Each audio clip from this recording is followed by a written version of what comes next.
Tas brīnišķīgais brīdis, kad jūs esat nopirkuši jaunu datoru.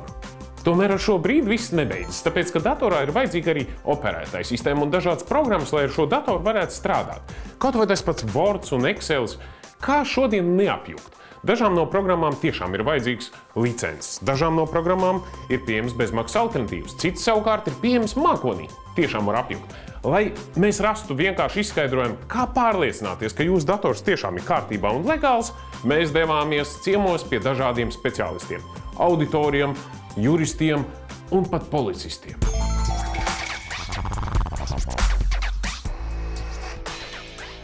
Tad, kad notiek jauna datora iegāde, programmatūras atjaunināšana uz esošiem datoriem, noteikti paskatīties un pamodelēt izmaksas dažādos scenārijos.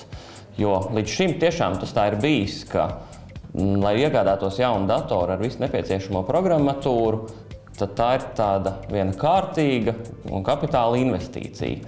Jo bieži vien šī programmatūra, teiksim, standarta biroja datoru gadījumā sastāda vismaz vēl vienu datoru vērtību. Ja dators ir paredzēts ikdienai mājas lietošanā, nevienmēr par visu ir jāmaksā. Ir lietas, ko iespējams lietot bez maksas. Mēs savā darbā ļoti plaši izmantojam tieši bezmaksas produktus.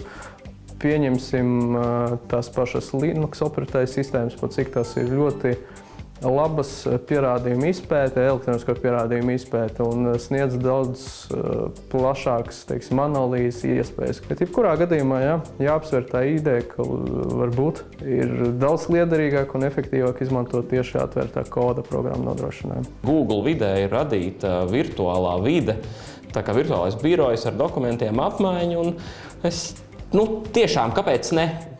Droši var bez maksas lietot. Protams, ir jārēķinās, ka tur nāks mums reklāmas, mums būs tur vietu ierobežojums, iespējams kādā brīdī sevišķi ar grafiku strādā, ka tas var radīt problēmas. Tur ir dažādas nianses. Office'am tāpat ir pieejama dažāda veida komplektācijas. Varbūt būs cilvēks, kuram vajadzēs Outlook un Word, bet, piemēram, nevajadzēs PowerPoint. Tā ir viena Office komplektācija. Tad atkal varbūt kādam visu vajadzēs. Agrāk pērkot jaunu programmu par legālu iegādi liecināja pirkuma čeks un kastīte. Bet ko darīt šodien, kad iepērkamies elektroniski? Kā pierādīt, ka par produktu ir samaksāts? Šobrīd jau visi lielie ražotāji ir pārgājuši uz elektroniskajām licencēm. Tas nozīmē, ka vai nu klientam ir kāds ražotāja portāls pieejams, kur var precīzi apskatīties, kādas licences klients ir iegādājies nomā, vai kādu savādākā veidā lieto. Jā, ir vairāki ziņu avoti, kas var apliecināt to legālo izcelsmi. Un, protams, tā varētu būt gan preču pavadzīme, kad viens komersants iegādājas no cita komersanta, kaut kādu mantu. Tā varētu būt arī interneta bankas izraksti, kas apliecina, ka lūk, tāda un tāda bija veikts maksājums. Tas varētu būt arī paši nesēji, diski un kastes un tā tālāk. Jebkurā gadījumā persona, kurai nebija nodoms pārkāpt autortiesības, varēs ļoti vienkārši apliecināt šo tiesību izcelsmi. Tikko redzētais ir tikai neliels ieskats plašajos licencēšanas un autortiesību likumu džungļos. Mēs pie tā noteikti atgriezīsimies, taču šodien mēs jums gribam parādīt vienkāršu sarakstu, lai jūs būtu pārliecināti, ka jūsu dators ir legāls, jeb citiem vārdiem sakot, tīrs. Lūk, pirmais ir operētāja sistēma, un tā parasti tiek pirkta kopā ar datoru, vai arī ir lejupielādējums bezmaksas alternatīvas. Otrais ir biroja programmatūra, vai kā pats minimums kaut kādas rakstīšanas programmas, e-pasta programmas, kaut kas, kas strādā ar datubāzēm vai kaut ko tam līdzīgi. Un šeit ir ļoti daudz viskā, katram lietotājam noteikti atradīsies kaut kas savs, maksas vai bezmaksas.